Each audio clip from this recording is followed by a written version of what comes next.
En janvier 2015, le groupe Machinisme régional du Limousin a réalisé des essais de 3 types de mélangeuses distributrices dans 3 exploitations corréziennes sur le secteur de Saint-Viance chez messieurs Torisson, Berthy et Darcissac.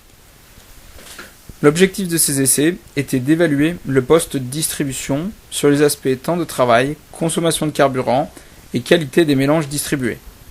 Les essais se sont réalisés sur 3 jours avec 3 types de machines différentes, une mélangeuse à pales, une mélangeuse à vis et une mélangeuse automotrice, sur 3 exploitations, bovin-viande et bovin-lait. Chaque machine a été testée sur 3 rations. La première ration, une ration vache allaitante, foin, ensilage d'herbe, ensilage de maïs. Ration 2, vache allaitante, foin, ensilage d'herbe, ensilage de maïs et enrubanage. Et une ration 3, vache laitière, foin, concentré, ensilage de maïs. Le tout sur 3 sites d'exploitation différents. Pour chaque essai, nous avons chronométré le chargement de la machine, le temps de mélange, le temps de déplacement sur l'exploitation et le temps de distribution. Nous avons réalisé aussi des mesures d'homogénéité du mélange en réalisant plusieurs prélèvements à 25% de déchargement de la machine, 50% de déchargement et 75% de déchargement. Ces échantillons ont été passés dans un tamis pour en déterminer la granulométrie. L'objectif de nos essais était de mettre en évidence les différences entre les 3 types de machines. Nos conclusions sont les suivantes.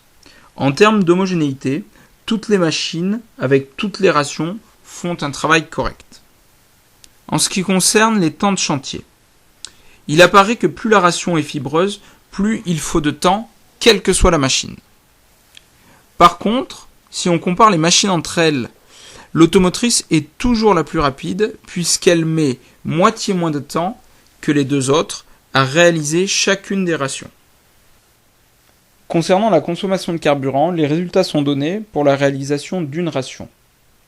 Les rations les plus fibreuses génèrent des consommations plus importantes puisqu'en moyenne, il faut 2 fois plus de carburant entre la ration la moins fibreuse et la ration la plus fibreuse. En comparant les machines entre elles, la machine à pales nécessite moins de puissance que les autres, sa consommation en carburant est donc plus faible. L'automotrice, grâce à sa vitesse d'exécution, ne consomme pas plus pour réaliser la même ration que la machine à pales, malgré une puissance élevée et une consommation horaire importante. La machine à vis, quant à elle, est toujours celle qui consomme le plus de carburant.